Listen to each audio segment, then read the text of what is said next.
Good. What about you? Why are Welcome, we here? Scott and Steve Milo from Vitros. How are you guys doing? Great. We're here at DARM. We're back. We're live streaming. Are we live? We're live. Checked. 1, 2. It's been a really interesting show. Have you been here the whole time, or have you gotten to see some sessions? I have. Yeah. How about you? Did you I see have. Zach yesterday? I did. Yeah. So let's talk. I mean, everyone's talking AI here, right?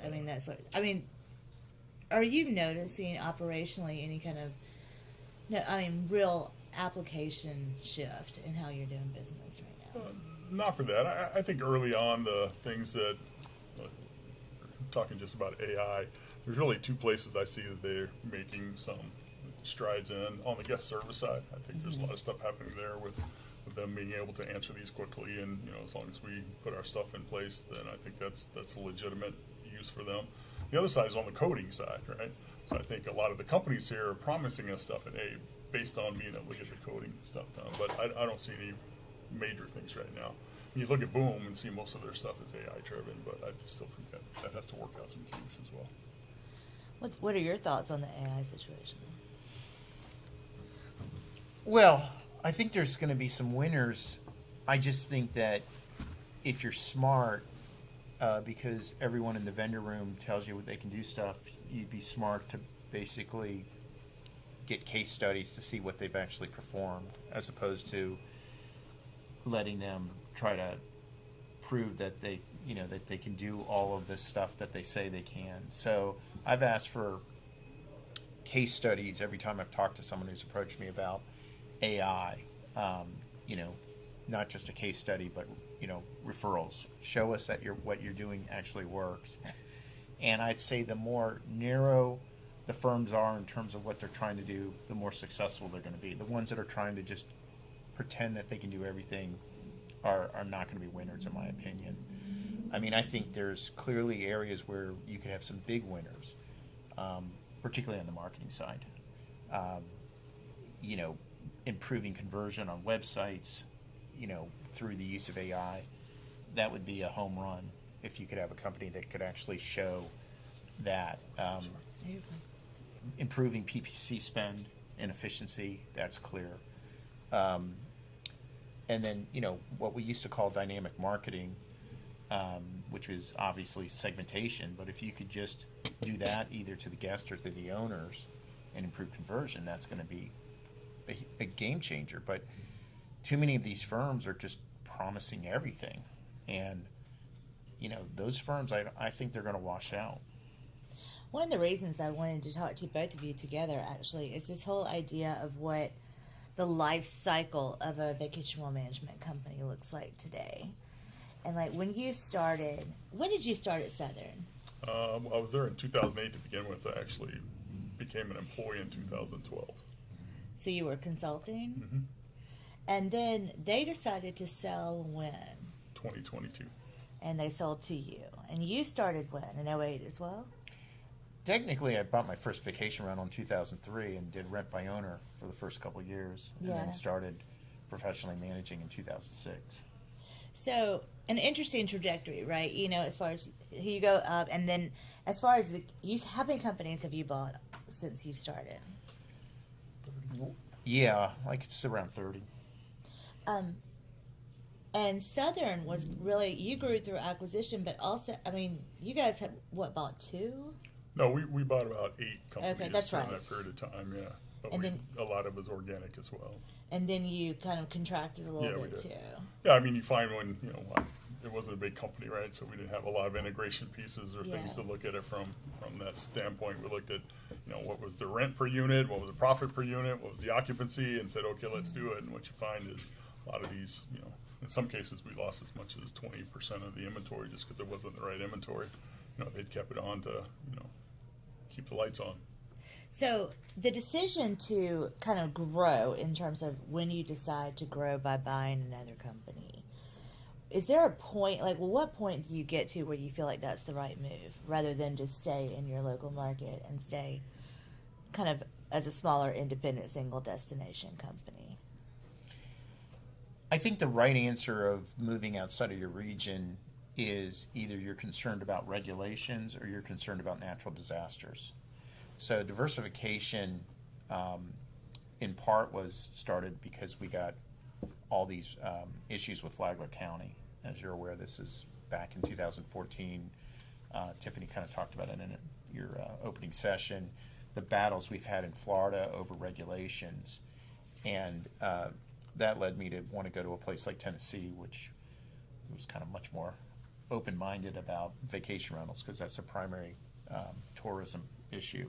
The other thing is natural disasters, which is scary. Scott and I talk about this all the time. I mean, our Fort Myers beach office was a great book of business, and it got wiped out. And a lot of companies got wiped out then when Milton came back and hit Sarasota and Siesta Key.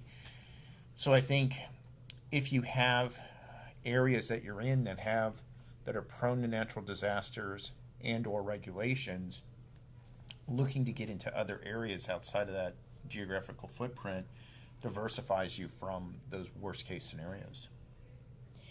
We spread out across the whole Gulf Coast Right. for that reason. So if it hits Alabama, I still got the rest of this to go. It's, Exactly. 30A, Exactly. You have to plan your stuff around what you do in case that you don't want the whole business to go down with something like that. At Southern, when you were buying those companies, how did you fund those acquisitions? Well, we didn't have a lot of cash flow at the time, Yeah. so we kind of looked for things, and it's timing about a lot of these things, right? So back then, there wasn't a lot of barriers to getting into the business, right? So every realtor, if their real estate was down, they'd go into vacation rentals, and long-term people were doing it.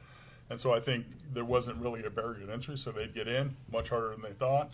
Then you hit the November through February where there's no revenue coming in and you got cash flow issues. So I think a lot of it was determined by that. So in those cases, what we did is we just went to them and said, hey, we don't have a lot of cash, and we want some skin in the game. So what we like to do is do this over a period of 1 or 2 years. We'll do it. We'll pay you a percentage of the commission from your properties. But it also helped us on the backside in that if we lost properties, they didn't get paid on those, right? So they had skin in the game to help us keep them and get that until we got everything worked into the system. But also give them cash. We were able to bring them in. They don't have cash problems. They didn't miss payroll, all those kind of things. So that was the best deals for both sides. What was the size of Southern when Beatrice bought Southern? We were about 1,200 properties. Revenue, like Probably, well, we had about $9 million in EBITDA at the time, so we were doing probably around, probably $45 million. Sounds about right. Yeah. That was obviously at the peak of 21, 22. Yeah, that so was a great obviously year. numbers have come down. The thing about the Timing, M&A, right? Yeah, exactly. Hi, yeah, Steve. the timing on the M&A is interesting because I think, there's this kind of look back at, some of the roll-ups haven't worked. Well, some of the roll-ups haven't worked in part because timing was bad and some companies got reckless, Vacasa being the prime example, where they were just overpaying. It's, clearly there was a seller's market from basically 21 to about 23, and now it's flipped to a buyer's market. But there were companies that were just really undisciplined during that period that just bought stuff, and they bought things at numbers that weren't sustainable. Do you feel like you ever paid for any of the companies you bought? Of course. I mean, everything we bought was in that 21, 22 cycle, so everyone's numbers were high. And the competition was there. Yeah, you had competition. You had Vacasa in particular, but At the table? Yeah. you had other groups that were running around, trying to bid against us. So, you can look at both sides. I think we are in a more normalized situation now. It's actually much more of a buyer's market, for us, because there's a lot of distress right now in the market for a lot of reasons, which has been throughout the session. You kind of peaked in 21 or 22, depending on which year was your best for revenue, and ever since, revenue has gone down, but most people's costs have gone up because the primary cost is payroll, and then technology costs have also gone up, and then all the other issues like energy and things like that have been driven by inflation. So you've got people that are really hurting because their revenues dropped, but their expenses have gone up. I'm kind of glad you brought that up. There's another session about future-proofing tech, but one of the biggest questions I had when I was trying to put that session together was looking at the technology cost, which feels like it keeps creeping and creeping and creeping, and it's gotten to a stage where it's really impacting the ability to be in business. And looking at AI, something you said about code and stuff like that, like these companies have to transition. Yeah, right? they do. Like, Absolutely. won't it make it cheaper? Well, it will for the initials. I think where people miss the point on IT or the technology side is the upfront cost is one part of it, and that's where they build it for you. But the real cost becomes the maintenance of it and the referrals every year, and adding different features to it down the line. That becomes very costly. So the first part of it's one part of it, but I think a lot of people misunderstand what comes afterwards. And that's what you got to decide, whether you keep it internal or do you go external and third party it. Going back to the funding piece, how did you fund your acquisitions? Mostly through debt. And, that's the other thing that's increased. So, when we started, basically, prime, the Fed rate was almost at zero. Now, it got up as high as 5.5%. So, and then you're paying on top of that whatever the banks are charging. And if you're using a private lender, it's going to be at least 5, if not 6-7%. So you're paying 5-6-7% plus the Fed funds. So you can imagine, what your cost of debt, what happens to your cost of debt as interest rates go up. Now they're starting to come back down, and I suspect pretty strongly that once the Fed chair is replaced, they'll come down even further, and that'll make money cheaper because debt is what private equity. I know your friend earlier hates private equity, but private equity does serve a purpose, and private equity can borrow money, and the cheaper that cost of money is, the more they can buy, and the more they can expand and reinvest because it's not their money. They're borrowing it from a bank. I mean, what we were talking about is, so if they borrow money, like the actual private equity company is not who's on the hook for that money, right? Yeah, I mean, look, she's right that the private equity is not going to necessarily be on the hook for the loan. It's going to be capitalized by the assets of the company. Right. But they're putting equity in. I mean, there's a they're going to have to put some amount of money in as equity, and so they'll lose all their equity that they put in. It's not like, oh, we made a mistake, we just wash our hands. I mean, that was Well, it's not really a mistake. That was pretty dystopian, some of the stuff she was saying, and pretty stilted. I mean, the better outcomes of private equity have been where they literally could double, triple the size of the company and then flip it. That's kind of what I'm thinking through, the whole life cycle, like taking it all the way through. So you start a company, you start growing, you start buying other companies, and then what? Well, at some point you're gonna recap any of these technology companies. Once they start to take external money other than angel financing, there's going to be an agreement that you recapitalize at a certain point. And that's typically agreed to in writing, and then at a certain point you recapitalize. And when you recapitalize, typically you're going to have another group that will come in and take majority control, and you'll take a minority position. I mean, that's typically how these things work. So, the theory is if you can grow the pie bigger, everybody makes more money because that use of capital. I mean, you look at V-Trips, we've grown 3x the size since How many the units initial do you investment. have now? It's a little under 5,000. It's been relatively flat, partly because we haven't done a lot of additional M&A since 21-22 because the cost of capital got so expensive. Did you see a lot of churn with your acquisitions? Yeah, I mean, there's no question. I mean, the thing about the churn is there's churn for a couple reasons. One, anytime you quote unquote platform the business. So there's two decisions that companies that are doing this M&A make. They can either leave the business alone and it's a standalone and you don't touch it. So that's kind of the monarch strategy. And there's flaws there. Or two, you integrate onto a platform on the same technology that everybody in the company uses, and that way you gain efficiencies and synergies. But when you do that, there's disruption. One disruption is you're going to have employees at the company you purchase that may not like, moving off Streamline to Track, or off, Beyond Pricing to Wheelhouse, or whatever. Change is hard, and change creates churn. So you have that, and then also we have not had a lot of owners that have wanted to stay beyond a 6-month to 1 year consulting period.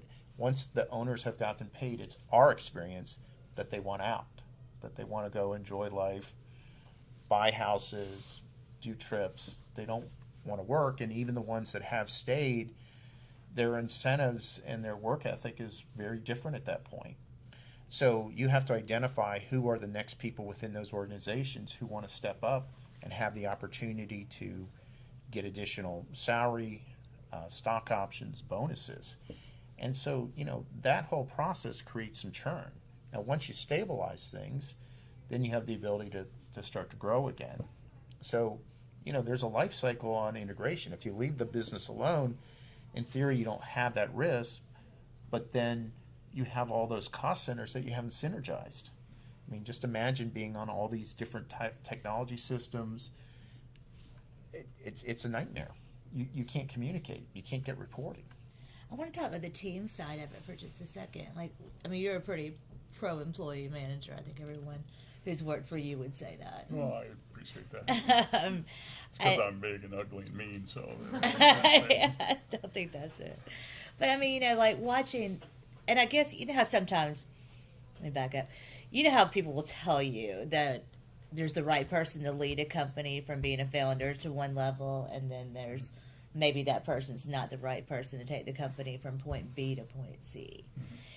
As the property management company life cycle moves forward, are there employees that are right in one stage and not right in the next? Oh, absolutely, and part of it is how you set things up. So certainly when I was at Southern, as an example, I built a team of 5 individuals, gave them responsibilities within that company, but that was also, 1,100 properties within 180 miles of each other, right? So I could still touch everything and still do that, and you help them grow as much as they can, but there becomes a point in time, and Steve and I had this conversation when he bought us about, the team I had was fantastic for what we were doing, but I knew the limitations of when you start to expand that and you try to, the span of control gets much different. So now you're in 10 markets, and you got 22 different companies out there.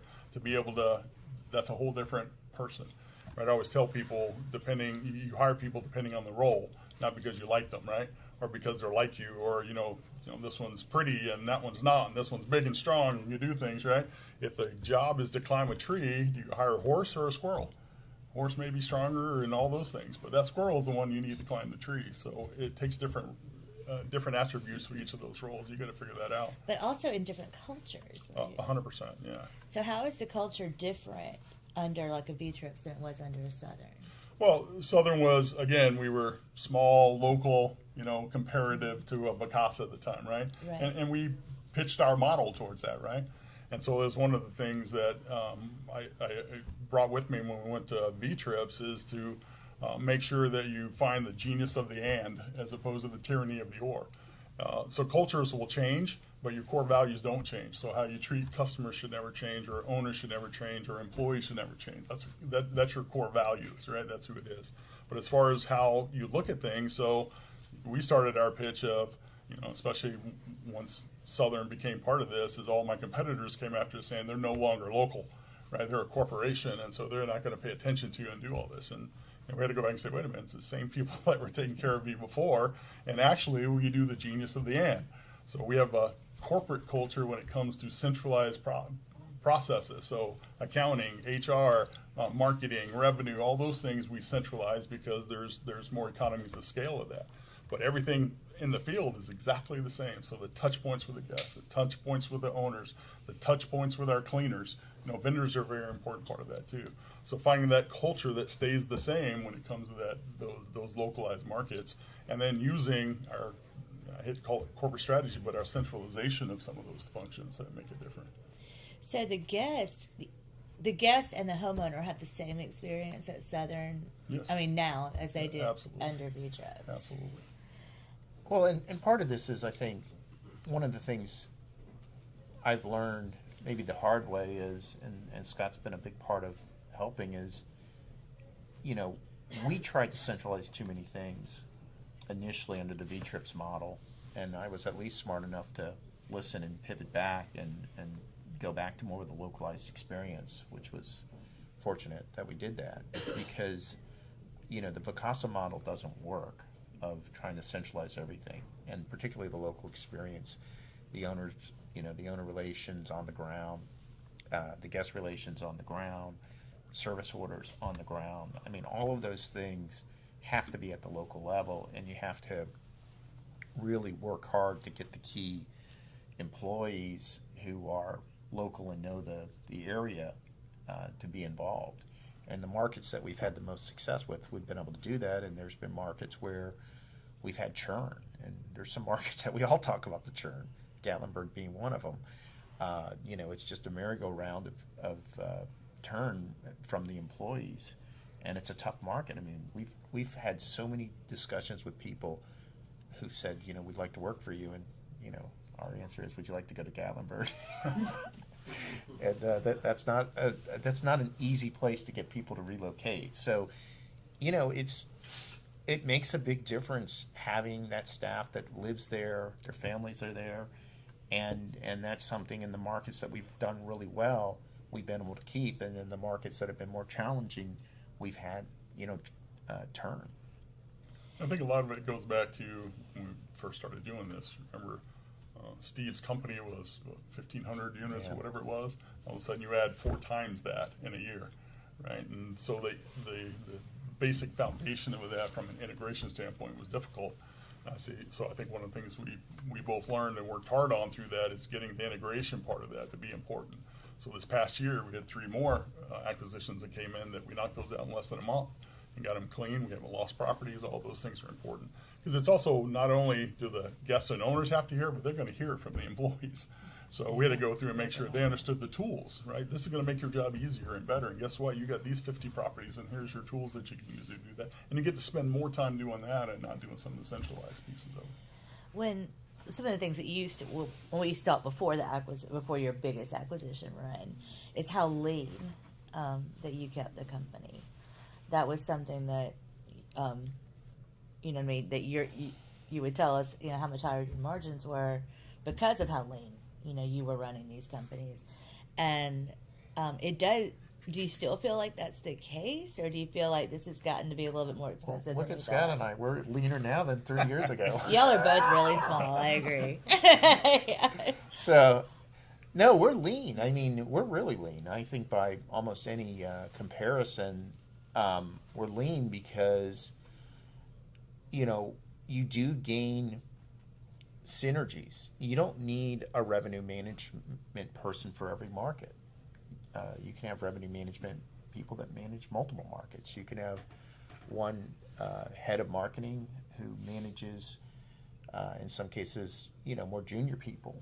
You don't need a marketing person in every. I mean, if you look at how most of these companies are operating in this industry, they have a head of marketing, they have a head of revenue management, they have a head of cleaning, they have all these different components, and that's part of the problem. Like, some of these firms are in distress because their overhead is so high.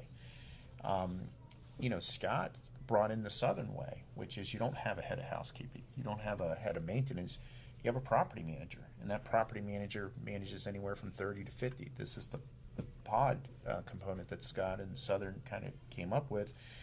And so that person's responsible for making sure the housekeepers are there, the service is done, and the customers are taken care of, and there's guest service, surveys that, show each pod. And so, this has allowed us to be very, very efficient. And, I think, time will tell, because there's been a lot of kind of acquisitions over the past couple of years, a lot of big headlines. I think we'll see over the next couple of years who actually has the ability to continue to scale and to continue to grow. Do you think the environment itself is going to change, like in how we do business? with Well, I think technology? it has changed, right? Quite a bit, certainly in the time I've been in the industry. I think that's just part of any business. It's going to evolve. And so you have to kind of be prepared for how that evolves. So there's certain things you have to protect. And to me, one of the things that I know the people I've worked with in the room and some of even my competitors, which I see sitting up there, we value we value both our community and as well as our owners and guests and our employees. So I think you have to make sure that value is always there, regardless of how that changes. Technology will change. We hope it does, right? We hope we get more efficient at those things. We hope the tools are better. We hope the information's better, because that's how we get better. Are you still super involved on the community level? Oh yeah. So you. I sit with them on a bunch of things. And Yeah, call I mean, all the it's time. amazing how involved he is. Yeah, I mean, he's. I mean, Destin's not easy for me to get to as often, but Scott's here all the time. If I hear again how hard Destin is to get to, I got to tell you, it's very easy. I have right? no problem. I know. It's like I drove about I-10. 9.5 miles when I was there. Do y'all have any questions before I move off the funding and team topic for them? No, they don't have any questions. I think. What? What concerns you over the next 12 months, 24 months? For me, it's a lot of the governmental stuff that we Yes, don't have it's the control macro over. stuff. Too many things have happened that you don't expect, and you don't know where those things are going to go, and I have no control. So the only thing we can do is kind of prepare. So that's what we do as a team, is say, I don't know where this is going to go, but what are the options for us, so we can be prepared and act accordingly as that comes up. I think that's how you have to handle all those things, because, gosh, we don't know when hurricanes are going to come, right? But we still have to have all the preparedness in place and be ready to act on that quickly. We have a big thing in our group that we call, GSD. That is, we get shit done, right? So let's get it all planned out, ready to go. And when that occurs, we go into GSD mode and let's get it knocked out, not let it come and overwhelm you or consume you. Scott, Steve, you guys have talked about, the last couple of years, you guys have opened up a lot of new markets, Southern included, but you guys have opened up a lot of new markets. As you think about sort of retaining and growing in the markets that you guys are in, you guys have talked about kind of doing tuck-in fold-ins. You've done 3, you said, this year. As you think about growing in those markets and getting dense in those markets that you guys are in, do you guys have targets in terms of market density, in terms of number of units, like how revenue center, like how do you guys think about like sort of what markets to grow in, or is it more opportunistic? Yeah, I'll speak for me and then let Steve give his side. We really look for market share, right, and the type of companies we do. The one thing that we've learned is, especially they may be distressed, but I look for good properties, right? And now we have enough tools in place, I can go in and make that determination. Yeah, I know you got 100 properties, but if I look at this, I always look at things per property revenue, per property profit, per property occupancy tells me a lot about that and where it sits in that marketplace. And so once we work through that, then I can decide whether that's the right fit for us. And then some of the cultural stuff and good things are, if you're on track, that helps me too. So we look for all those individual things as part of it, but it starts with the market share. We've had a lot of conversations about what are the new markets we go after. Well, right now we think we're in the top 10 markets that we should be. Let's go and make those as strong as possible. So we'd rather focus on that right now with the resources that we have. If I'm going to spend that money, I'd rather put it in a place I know I can control it and get it right and get that profitability back and the return on it. That's kind of how we look at it today, but we're open to anything, right? We take calls all the time. Yeah, I think one of the things that Vacasa and some other roll-ups have taught us is it's not about putting dots on the map. In fact, I would argue you'd be smarter just to focus in on an area like the Panhandle or Emerald Isle, as Gene likes to call it. Emerald Coast. And focus on, consolidating, something where there's probably 100,000 vacation rentals along this coast, the most in the country, in any one consolidated area, as opposed to running from place to place. I mean, there's, some of the lessons we learned was, it's expensive to go into new markets. And if you go into a new market, you better make sure that you know not only just how many properties there are, what the competition is, but what the labor situation is. So case in point, we talk about a market that's been brutal is Hawaii. It's just been brutal. And, if I had to do it over again, we would not have gone into Hawaii. So one of the questions in the app that we have running right now is what happened to Steve Milo at Features. So it does look like you disappeared a little bit. It comes across, except for your wife does keep us super posted online about where you are. Thank you, Heather. Yeah, I saw that. You know, it's interesting because a year ago people were complaining online that I was creating mental anguish for some of them. Oh. There were some people, some with 2 initials, that were Stop. Very concerned Just about stop. things I was posting on LinkedIn. Please stop. Please don't. But in fairness, with Scott as CEO, you know, I needed to kind of back away and just let him run the company and not have any distractions. So, you know, that was one of the agreements I made is if he's going to run the company as CEO, he can't be putting out fires because someone gets upset about a LinkedIn post. So, did you want to? I was ready to pass the baton. I'm not sure who's taking that baton. I was hoping it was going to be you. Well, you don't like my private equity speaker. I don't understand. I'm trying. I'm trying to I stir thought the she pot. was great. I was waiting for her to go into a comedy stick about it. You used to talk a bunch of shit about private equity. I still do. You should hear the conversations I have. Don't start. We're in a good place. We're good. All right, so I do have a fun little question for you guys. What is one thing about Scott that drives you insane, and what is one thing you wish you could have, we could be like him in? Well, he's too nice. He's got a soft heart, and it's a good balance. He worked at Build-A-Bear. What up? 6'3", He's like- 300 pounds. I had to he's be like the nice and scare perfect him away. guy. You want me to stuff that bear for you? You know, it's a good balance because I think, given the fact that employees, we've probably got close to 500 employees. I think, you know, you made the comment that sometimes there's someone that creates the company and, you know, it's kind of the firebrand and pushing everybody. And then you need someone that comes in and, you know, is more even keel. And so that's Scott, and he may not move as fast on some things as I'd like, but he's steady, which I think employees appreciate the steadiness. So, you know, and there's different life cycles of a company, from where you're truly entrepreneur, grow, to where you get to more of a medium level side. Same question. What's something that drives you insane about Steve, and what's something that you really admire about him? From the, we'll start with the admire part of it. And I think, you know, people always ask me, why have I not gone out and started my own company and been an entrepreneur? That's not who I am, right? And he's a perfect example of who I'm not, right? And I know that, and that is, he says I'm soft and easy, but I have a very strong sense of protecting things and not taking too much risk. Because I always looked at, I remember when I first started Kinko's, the thing that kept me awake at night was I knew I had 25,000 employees that needed to, they lived based on my decision every day. Yeah. So that was a huge responsibility. So it was very tough for me. And so I know as an entrepreneur, they can bring that in and you know, put it where it needs to be, but also go do the right things and take the risk, you know, that are out there. So he's pushed me a lot to take certain risks that I wouldn't have normally taken on my own. I think the thing that I don't like most about Steve or don't admire as much is that he's always right. Right?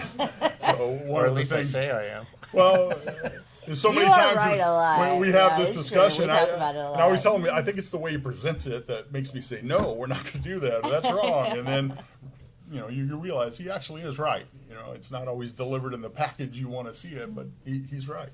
And so you pass that and keep pushing with it. Well, you guys, thanks so much for taking the time to do this. I appreciate it. I will turn it over to the next one. You guys, thanks for being here. Appreciate it.